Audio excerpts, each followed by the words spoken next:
Well, I hadn't expected that I would be able to be graced by your presence so soon after your debut. However, far be it from me to turn my nose up at this stroke of good fortune. Of course, I can only imagine that you would prefer my company to certain others. Am I mistaken?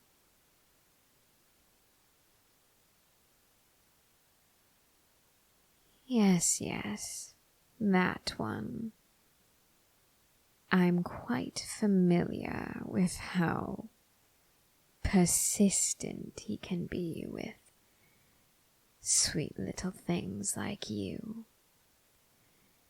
How fortunate, then, that something was done about him.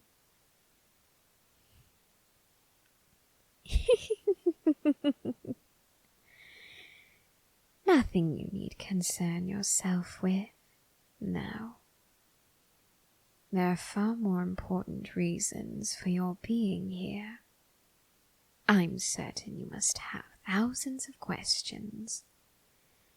But first, come here. Let me take a look at you.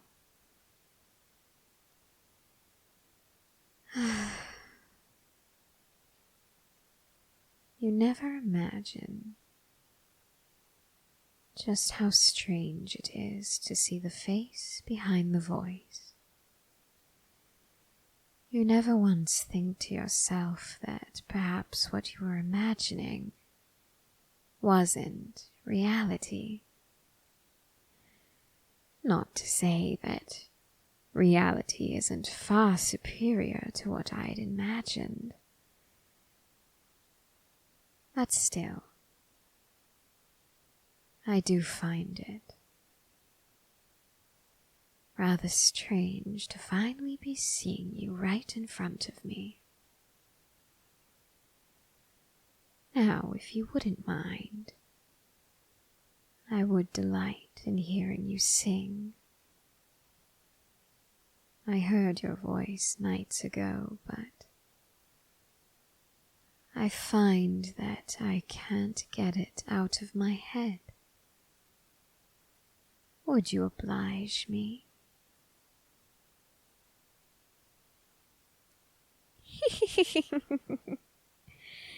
Come now, don't be shy. I've heard it before, and I do so adore the way you sing. Come now, dearie. Sing for me.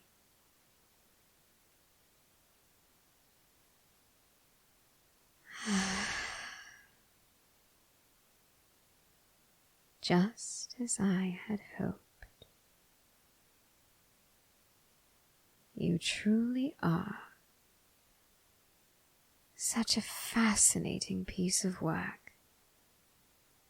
My finest creation, a perfect little performer. I've spent so many years masterfully creating different works to be performed on this stage, that no one ever seemed to be quite right to take the leading role. So I did have to pull a few strings, I suppose.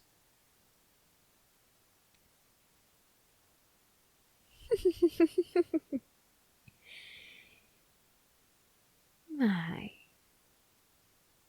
you haven't any idea what I'm speaking of. Did you truly think that a voice like yours could belong to any one human? You needed just a bit of assistance, dearie. Just a little bit of something that I am the only one capable of providing. You see, dearie, I know that you've heard of me. That Othello never seems to stop talking about the story, though he can't even remember what is and isn't true. That's it, dearie. They call me the opera ghost or the phantom of the opera. Quite a title, isn't it? But I find it doesn't quite suit me. After all, this theatre has been haunted by phantoms since long before I passed here, and I became intimately aware of this. You see, back before I discovered this world beyond the looking glass, I was much like you. I was entirely devoted to the art of performance. But, as I'm certain you can see from, well, what I keep hidden beneath my hair, I didn't exactly have the face for the stage. So I kept to myself, working on scores and manuscripts for all number of different plays that could be performed. I spent countless nights awake from sunset until sunrise, scribbling down frantically the words and the melodies that came to me. And in those dark hours I found that they weren't simply coming to me, no. They were the work of the souls of those who had died, those whose souls never left the place they loved so dearly. They were trying to speak through me, don't you see? Trying desperately to have one final performance through me. I was frightened at first, but then I grew curious. What if I continued to allow them to speak through me? What if I continued to produce what they asked of me? I adored being able to give a voice to the dead, but there was only so much that I could do. Only so much that I could manage with ink and pen alone. And one day, a thought occurred to me. What if I could pass along these messages to the performers who would be carrying out my work, who would be vessels of sorts for what these souls were trying to communicate. Of course, I realized how crazy it would sound. I knew that no one would believe me, so I did the only thing I could think of. I left this world. I left that world. And I joined those souls, so desperate for their voices to be heard. And I found a place where they could continue to be as they were.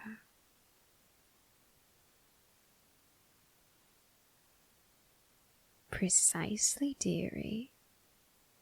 Through the looking glass, there is a world that mirrors our own. There is a world that is just slightly different from the one you left behind. Here, the dead reign supreme. I write for them, and they perform for me. But still, that wasn't enough. It was for a while. It was something to entertain me and keep all of them compliant. But then, something more was needed. Something to change things. And that was when I heard your voice. Sweet and timid and so delicate. It was what I'd been missing. But of course, I needed to make sure that you were the one I'd been waiting for.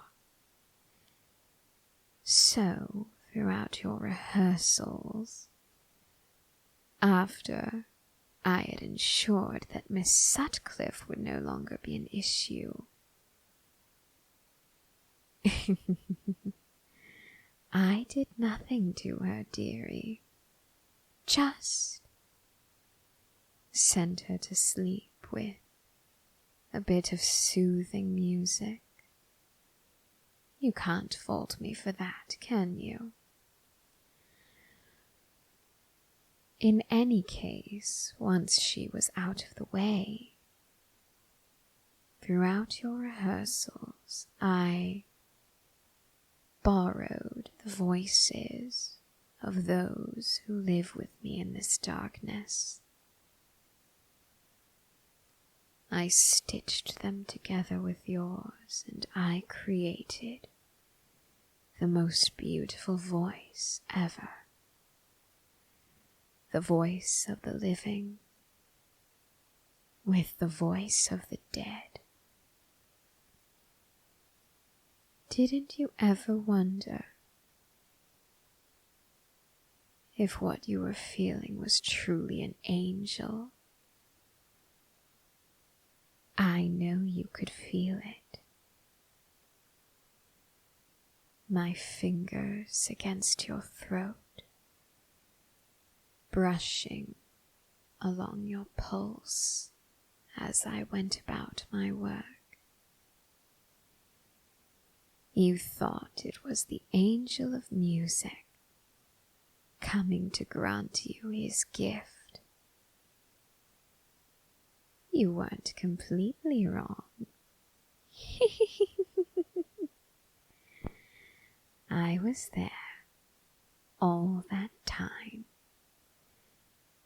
and I was able to bring into the world that which I had always dreamed of creating, a living work of art, finally capable of bringing to light the voices of the dead in perfect clarity.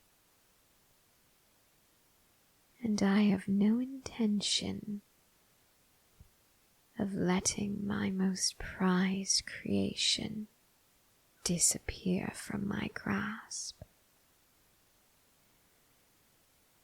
I know that they were saying you would stay here if you so chose, but it isn't up to you, dearie. I'll be keeping you here from now on. After all, it's where you belong, don't you think? Right here, with the angel who created you.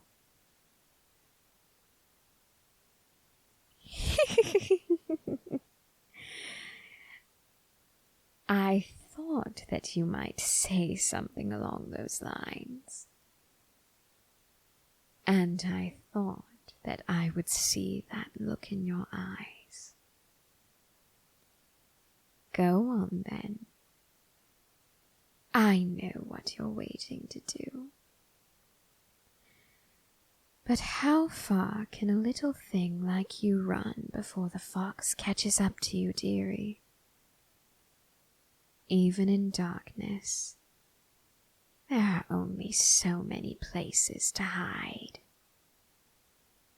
There are countless things in this world that confound me to no end,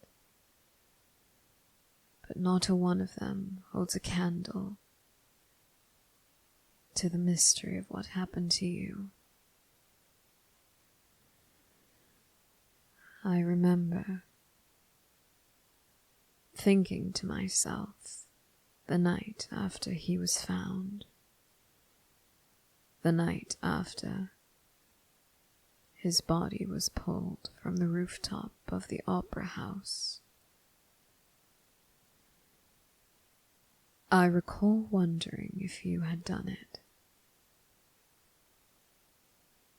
I'd seen the way he was treating you.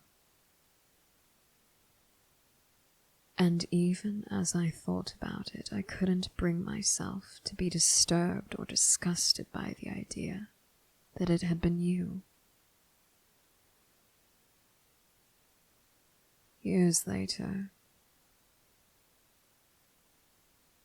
I still can't bring myself to even imagine the possibility of condemning you, if it was you. What he did, what he would have done to you.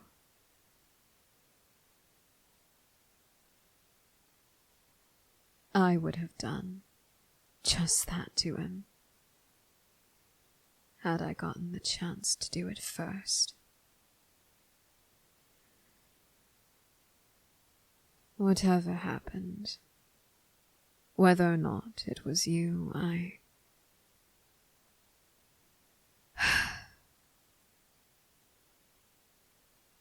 It doesn't matter anymore, does it? Whether or not it was you, I suppose I'll never know. I may never know what happened after that night. I may never know why you vanished without a trace and left me once more. I can only hope that you're still somewhere in this world, filling another theater with the beautiful sound of your voice. And no matter where it is that you are,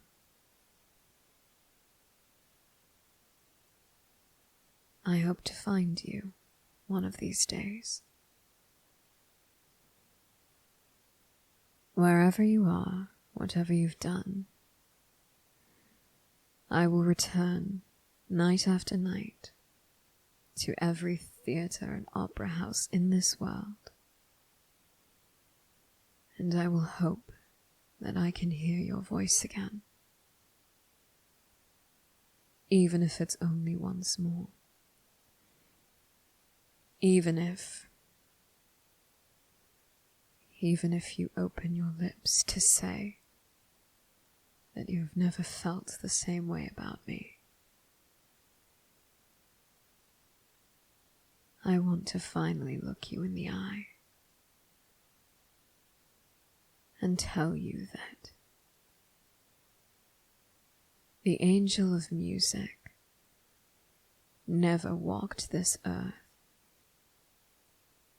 until you were born. And the angel of music has stolen my heart and held on to it forevermore.